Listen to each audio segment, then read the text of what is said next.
Brijesh,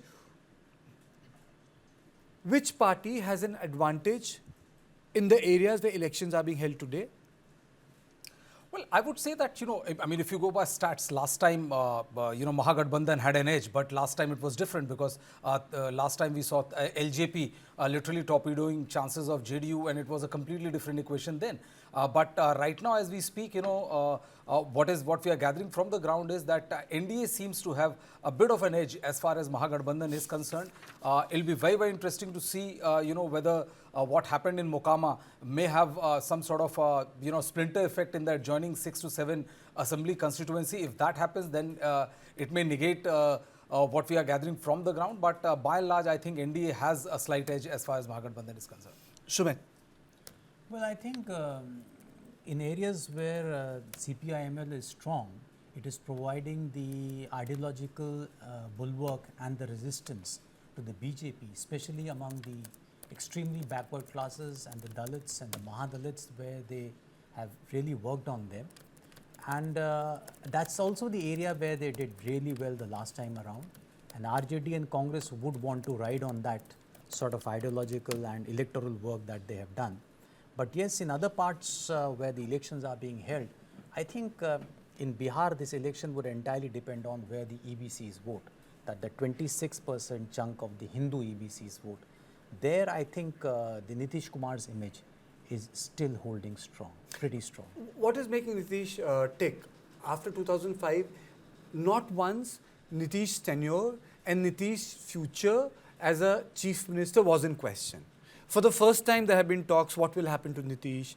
How will Bharatiya Janata Party create a leadership structure post Sushil Modi? All those questions are there. So when you visited Bihar, was there any narrative, discourse, conversation around what next? Will Nitish be shifted to center? Was those conversations there? See, in all the elections that I have covered, the electorate is always looking for a change. It's not that, everybody wants to better their lives. Okay.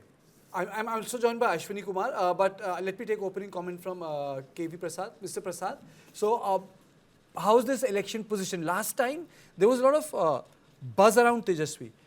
I, as a journalist, let me put it on table, I have not gone to Bihar, but I do feel that the sort of buzz which we witnessed last time, I don't see it this time. Well, having been away from the scene, the same is the case. I haven't traveled this time, so let me make the disclaimer. But yet, having been a person who follows politics, certainly Tejashwi Yadav brings a certain element of enthusiasm with him, which is different. I mean, you could make it from all the campaigning material that was available. Yet, there's one X factor we've all been talking about all these years, is Jan Swaraj. We don't know how he's going to play around, because Jan Swaraj is now also targeting what they call is youth. Now, the question is, there was a very interesting comment made in one of the reporters' paper. They said, somebody asked, where is the youth going to vote? And the flip was, which caste does youth belong to? So that explains Bihar and its voting. Okay. I'm also joined by Professor Ashwini Kumar. Good morning, sir. Thank you. A short notice and you came. And I was reading your article on the feminization of police and the one you wrote on the Nitish Kumar. So what's your assessment, sir? Is Nitish holding firm in Bihar, or we are going to see the winds of change?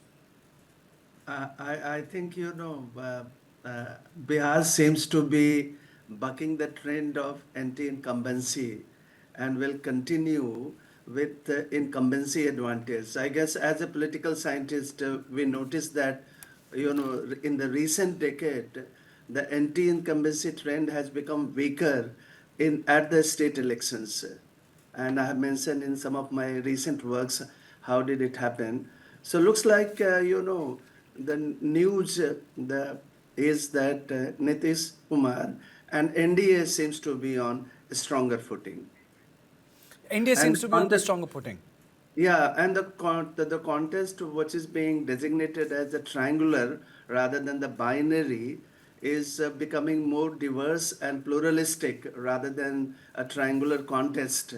So Bihar is once again will surprise with the continuing trend of incumbency advantage, largely as I have mentioned because of what I also call developmental consociationism, means developmental power sharing rather than ideological polarization. So Bihar is moving ahead of his own socialist Lohiite legacy into a newer era of perhaps, welfare-driven developmental model.